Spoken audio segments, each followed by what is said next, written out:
Negara Singapura dalam menerapkan sistem pemerintahan republik parlementer dengan presiden sebagai simbol negara dan Perdana Menteri sebagai pemimpin pemerintahan.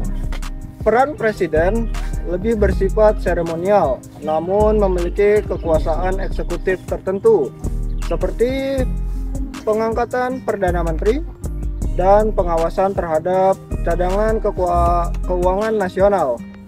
Perdana Menteri yang dipilih dari anggota parlemen tanggung jawab atas kebijakan dan administrasi negara. Di negara Singapura pun dalam ranah politik, Partai Aksi Rakyat People's Action Party atau PAP telah menguasai panggung politik Singapura sejak merdeka pada tahun 1965.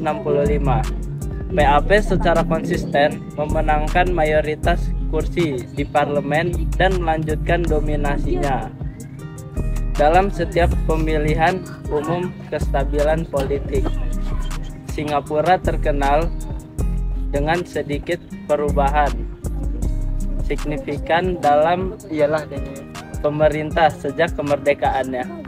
Namun secara ekonomi, Singapura membangun salah satu ekonomi terkuat dan paling maju di dunia kebijakan pro-bisnis, investasi asing, dan lain sebagainya. Sedangkan di negara Indonesia mengadopsi kepala pemerintahan yang kompleks seperti eksekutif, legislatif, dan yudikatif. Kepala negara Indonesia dan kepala pemerintahan, presiden memiliki wewenang tertinggi dan dipilih secara pemilihan 5 tahun sekali.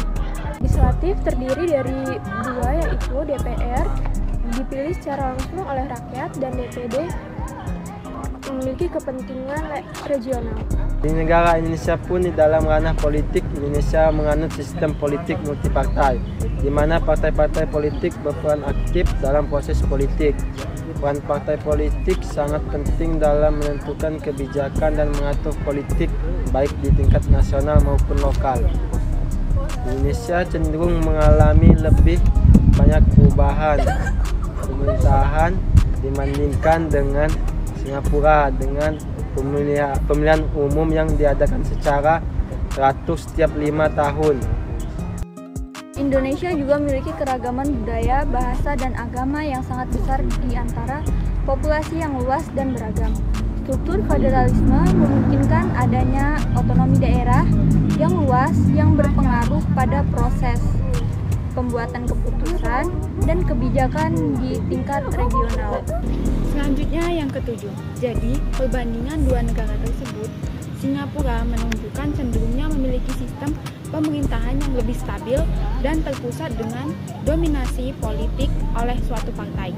Sementara Indonesia mengadopsi sistem demokrasi yang lebih inklusif dengan persaingan politik yang lebih beragam. Selain itu, Singapura menitiberatkan pada pembangunan ekonomi dan inovasi teknologi. Sedangkan Indonesia dihadapkan pada tantangan mengelola keberagaman budaya, bahasa, dan isu regional. Meskipun keduanya memiliki kekuatan dan tantangan masing-masing, perbedaan dalam sistem pemerintahan mereka tercermin dari konteks sejarah, budaya, dan geografi yang berbeda. Next. Jadi, kesimpulan dari apa yang disampaikan pada rekan-rekan saya adalah bahwa perbandingan antara negara Singapura maupun negara Indonesia menyoroti perbedaan yang sangat mencolok dalam sistem pemerintahan, dinamika politik, fokus pembangunan, dan tantangan yang dihadapi. Singapura memiliki pemerintahan terpusat dengan dominasi politik oleh satu partai, sementara Indonesia menganut sistem demokrasi multi-partai yang lebih inklusif.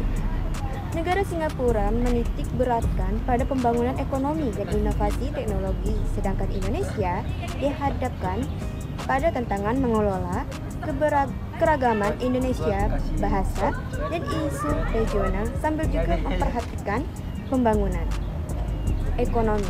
Meskipun keduanya memiliki kekuatan dan tantangan masing-masing, namun perbedaan dalam sistem pemerintahan mereka tercermin dari konteks sejarah, budaya, dan geografis yang sangat berbeda.